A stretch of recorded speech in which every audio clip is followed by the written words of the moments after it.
All right, what's going on, everybody? Welcome back to the 11th episode of CC Sports Talk podcast.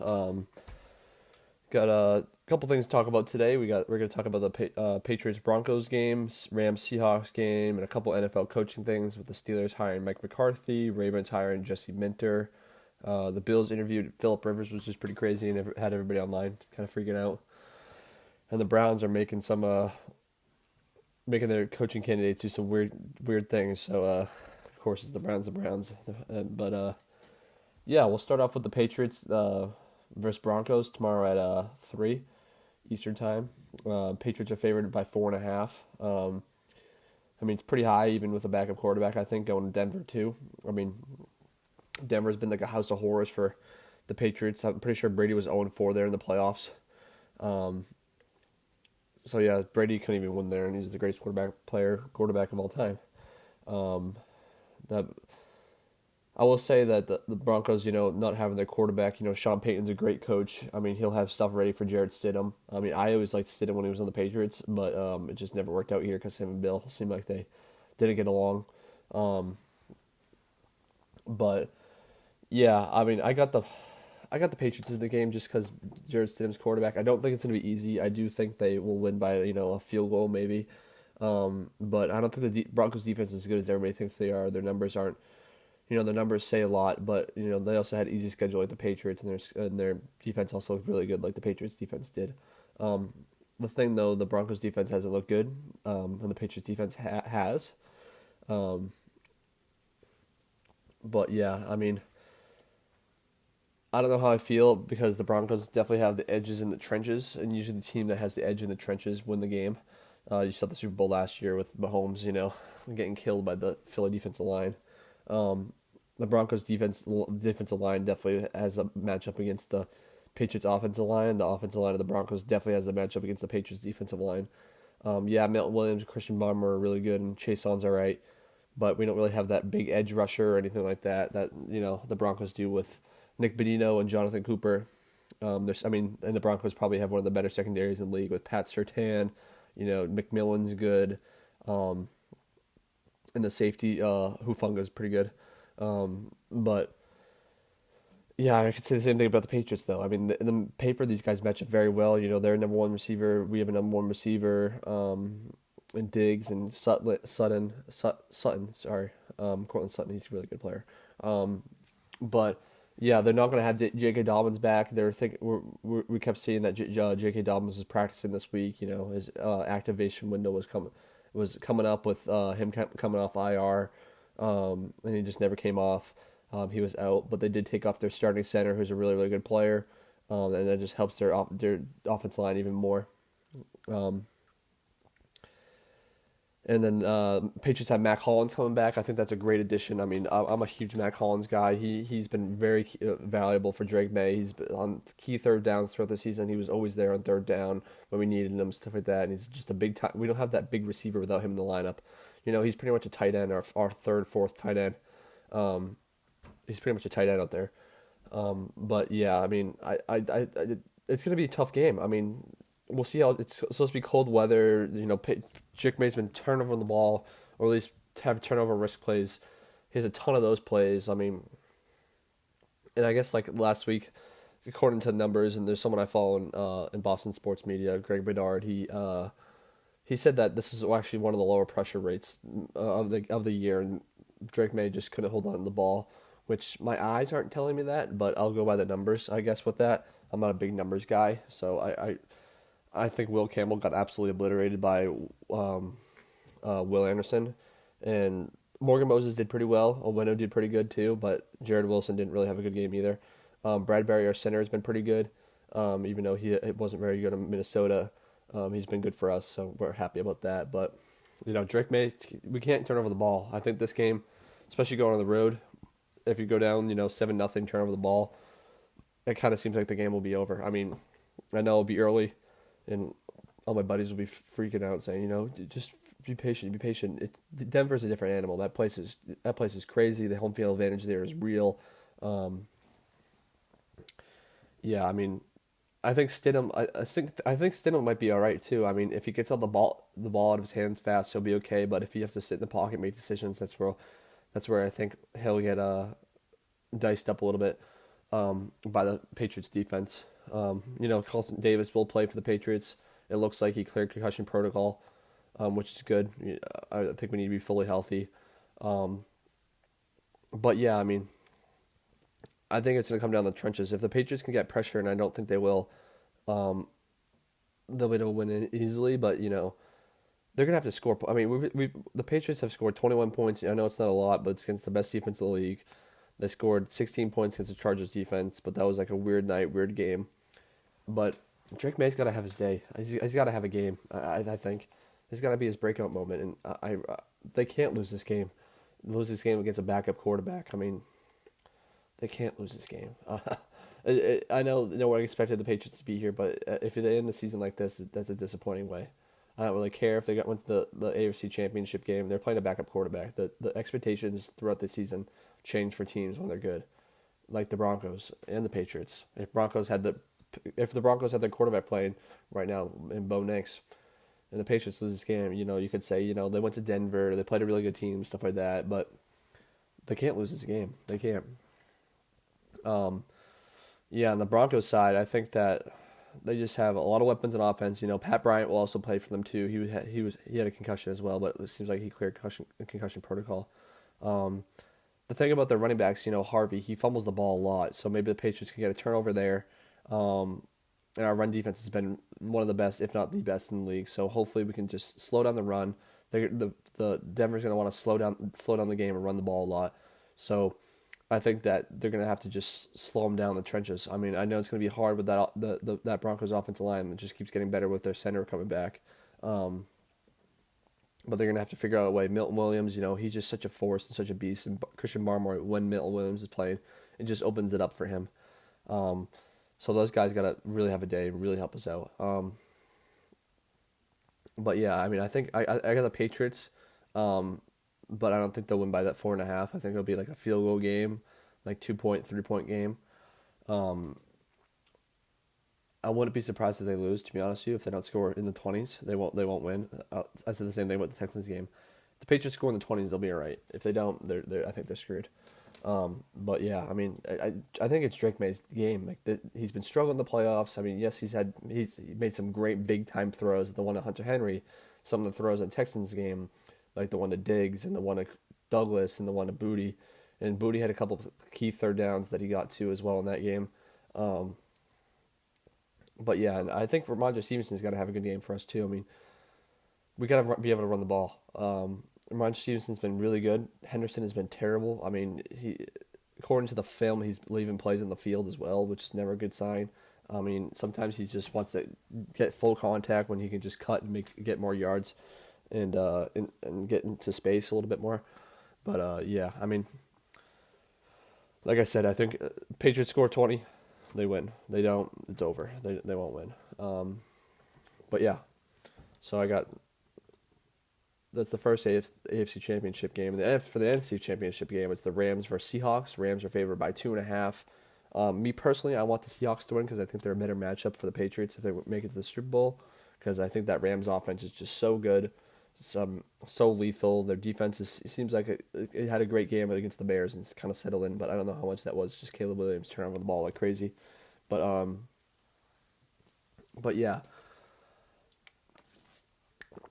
excuse me. Yeah, I mean, this has got to be Stafford's MVP moment against one of the best top two defense in the league. I mean, them and the Seahawks and Houston have the best defenses in the league. But yeah, I mean, I think that Charbonnet going down for Seahawks will hurt them a little bit, and I know Kenneth Walker is a really good running back, but he's not an every down back. Him and Charbonnet have been a great 1-2 punch. The Rams just have more weapons. I think the Rams will win, but I'm really pulling for the Seahawks.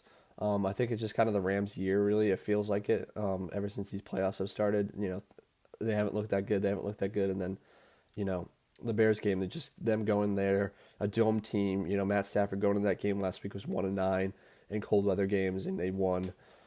I mean, yeah, a lot of it was because of Caleb, but turning the ball over.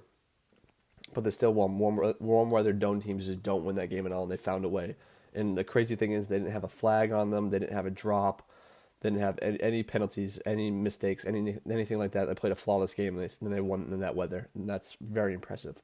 Um, they have just so many weapons on offense with Devontae Adams, Puka Nacua, Kyron Williams, Blake Corum, their tight ends Higbee and Parkinson and Ferguson, and Matt Stafford's playing good, and they got their one of their tackles coming back, Rob Harvenstein. He's an older tackle that's been really good in the league for a long time. That'll just definitely help them out, and they had Dotson come back last week too, which was a big help too. Um, and I think this is a good opportunity for the Rams defensive line again. There, Seahawks have a pretty good offensive line. I wouldn't say great, but Jared First and Byron Young can get to the quarterback very well. But the question mark is still the Rams secondary. Can Darnold have a game? Darnold's pretty human when it comes to the quarterback position. He's a turnover waiting to happen, a choke waiting to happen, big game, not a big game player. But maybe he can take his monkey off his back this year and make it to the Super Bowl and win the Super Bowl. Maybe.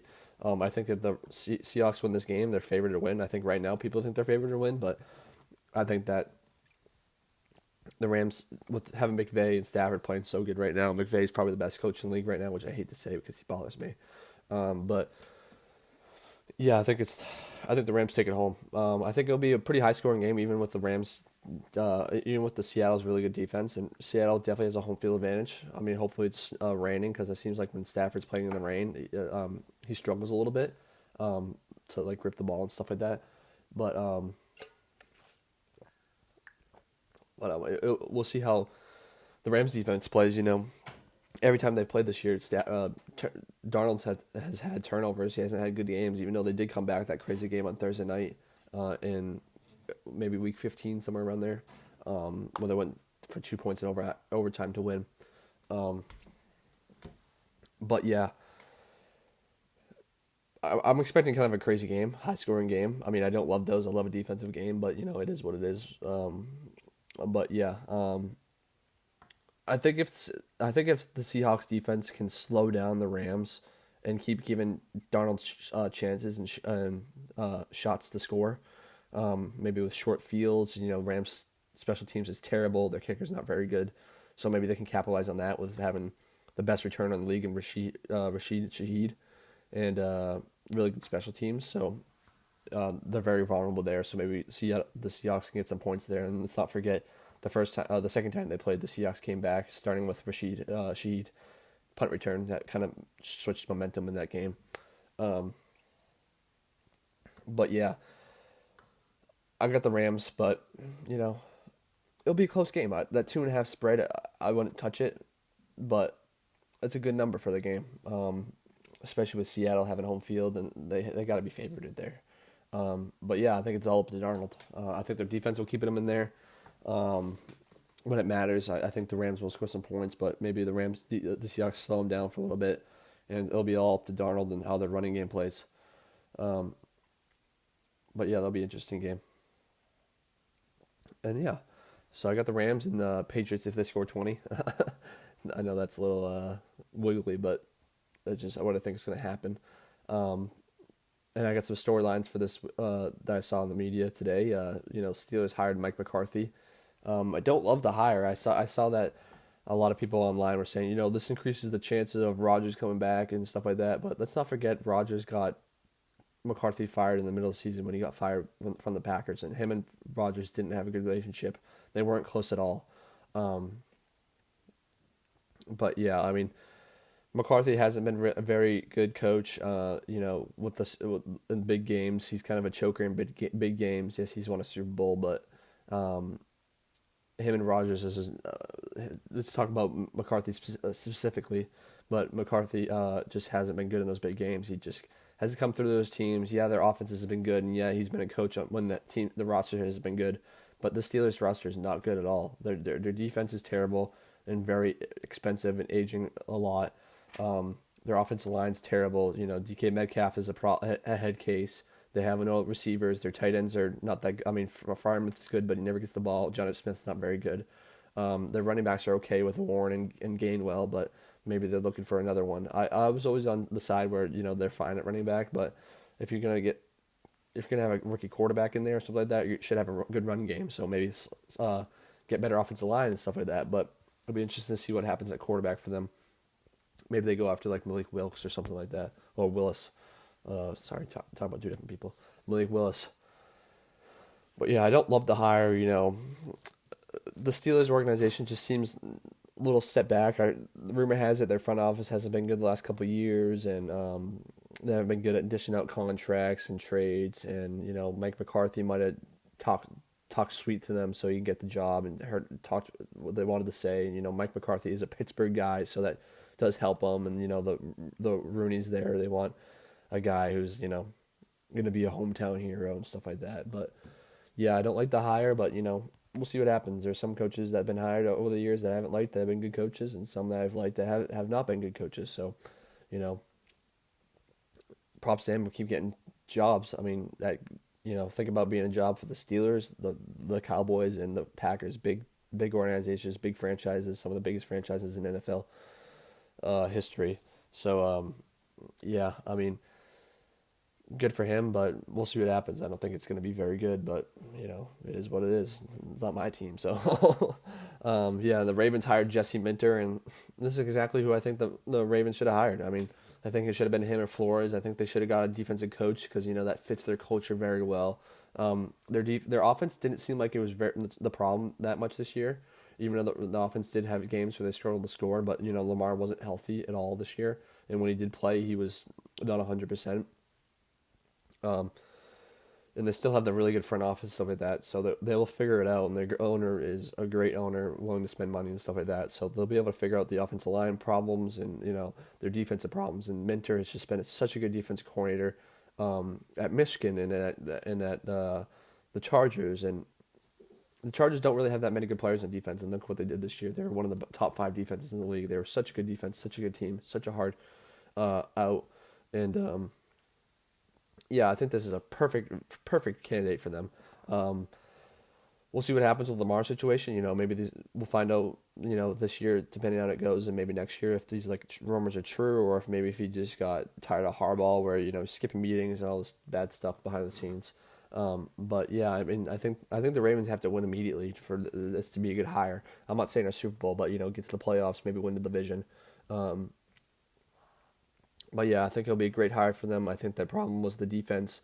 He'll definitely get the defense squared away and then playing good. And once they get healthy next year, I feel like the Ravens had a lot of injuries on defense with Hamilton and Metabuka, and they had a starting linebacker tear his ACL as well. And they just need help at edge rusher too. But this is supposed to be an edge rusher draft, and they'll be able to get an edge rusher. So yeah, I think their future's looking good. I think their future's looking bright still. A good hire for them. And then another thing that was crazy, the Bills interviewed Phillip Rivers. I mean, I wasn't expecting that at all. I said a couple podcasts ago, I bet he would be a good coach, but I mean, this seems very early. He was just playing, I feel like. Well, he was, and then before that, it was a couple years ago. But yeah, I mean, you see that he really knows his system very well with Shane Steichen's system. I mean, that's been a successful system over very bad quarterbacks, even though they haven't made the playoffs this year. But Anthony Richardson didn't look too bad for a little while, and he made Daniel Jones look good, and Riley Leonard looked good the last week. But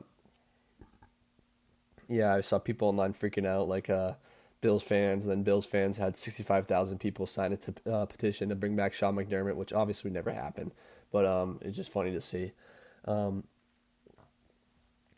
But yeah, I mean, I don't think Phillip Rivers would be the hire right now. I think Josh Allen will kind of look at him funny and be like, I don't know how I feel about you. So I really do think that Bills still need a defense coach. The defense is their problem.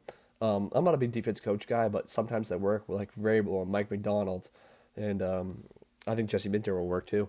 But I think the defense is their problem. Their offense was so good. I mean, they scored 30 points in the AFC divisional round, lost. The games they've lost, they've scored points in the playoffs. The defense was their problem. Or maybe they just really hired Dayball and really focused on getting a new defense coordinator, a good defense coordinator.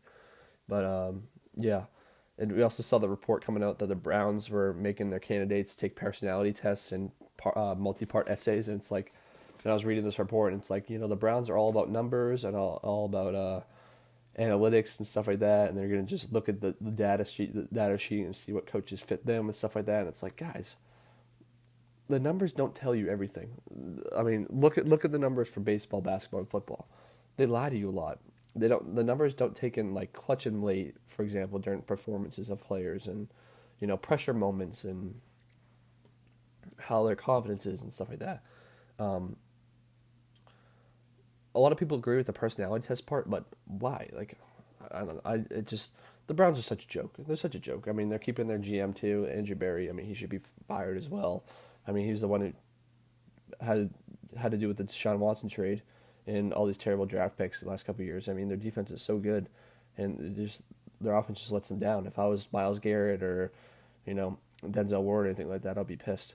But yeah, I just think it's so weird, this multi-part test and multi-part essay. I mean, and personality test. Like, come on, like, just interview the guy, look at his history, see how he feels. Bring him in again if you need to talk to him. Get referrals and stuff like that. But the numbers and the data aren't going to tell you everything about the guy. There's going to be stuff that's missing on there that are good things and bad things, and you have to be the judge of that and to figure that out.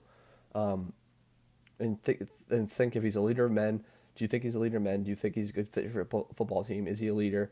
Is he the guy you want? Leading your team, and is he someone who's going to turn around this franchise?